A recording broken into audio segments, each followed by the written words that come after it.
Hey everyone, I hope that you're all doing well. Just wanted to give some Baldur's Gate 3 console mod updates here, as I've been getting a lot of questions regarding it. We haven't had a console mod drop in 2 weeks now, which has some people a little bit worried, but I pulled the data over the last year and a half as I've covered every single console mod drop that has happened, and some of the information may surprise you. So, June may have felt like it was a slow month for console mod releases, and that's kind of steady. Last year in 2025, we actually had only one more console mod drop than we did this year. The summer months are a little bit slower as they are obviously doing things like summer vacations and there's less people, in the office working on this kind of stuff.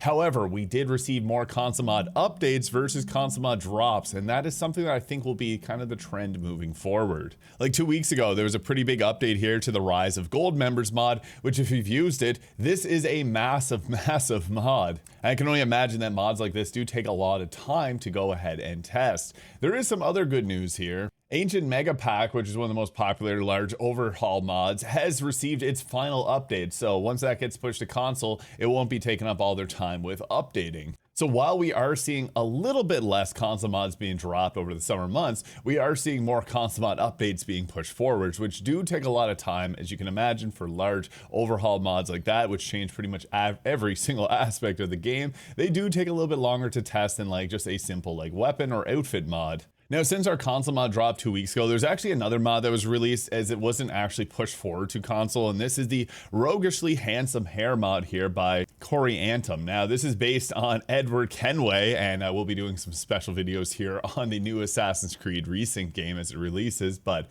this is a cool new hairstyle, and it actually does look kind of like Edward Kenway there. So yeah, there's, I guess, one new mod that I've now covered every single mod that just dropped on console. This one just releases a single mod here, just didn't get pushed to console. But yeah, June may have felt like a slow month, but it did have just one less console mod drop this year versus last year. So that is, again, with a bunch of updates being also pushed. And for July, we are on pace for the same amount of console mod drops. Obviously, we're only 3 days into the month, but we'll hopefully see 3 drops here at some point, as that's what we had last year. This is obviously very hard to predict as they are working on Divinity, so that is obviously taking up a lot of their development hours as well. They don't have a very large team doing console mod drops, but with the large amount of updates, I do expect things to be a little bit slower in terms of the approval process. Unfortunately, that's just the way it is with mods getting updates. That's why whenever I make mods myself, I don't push any of the updates out to console, just because I don't want to eat up their time going ahead and approving and updating those things.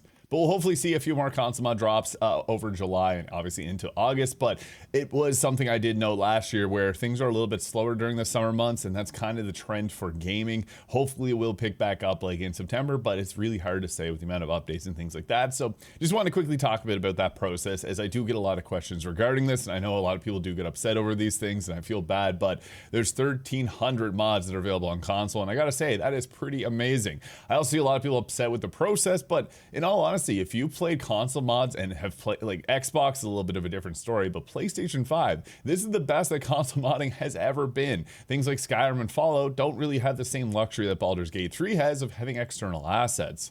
I know Baldur's Gate 3 is a lot of people's first time with modding and things like that, so this is honestly really good as far as consoles go, because consoles just handle files a little bit differently. But again, just wanted to give you guys a bit of an update here, as I've been getting questions pretty much every couple hours on this, so just want to try and cover as much topics as possible. If you have any other questions, feel free to leave them in the comments below. Try to respond to comments as quickly as possible on things like this, and I'll give you guys a little bit of a sneak peek of my next weapon mod that I'm almost complete working on here. So yeah, this is a new staff, a Dragon Eye staff. So yeah, hopefully none of my weapon mods are currently on console, but I do think they are pretty quick to test because they aren't doing anything crazy. So hopefully we'll see this come to console here soon. Hard to say though. But again, let me know your thoughts and questions below, and have yourself a great day. Stay cool and drink lots of water, please. It's really hot outside. And subscribe if you haven't already. Peace.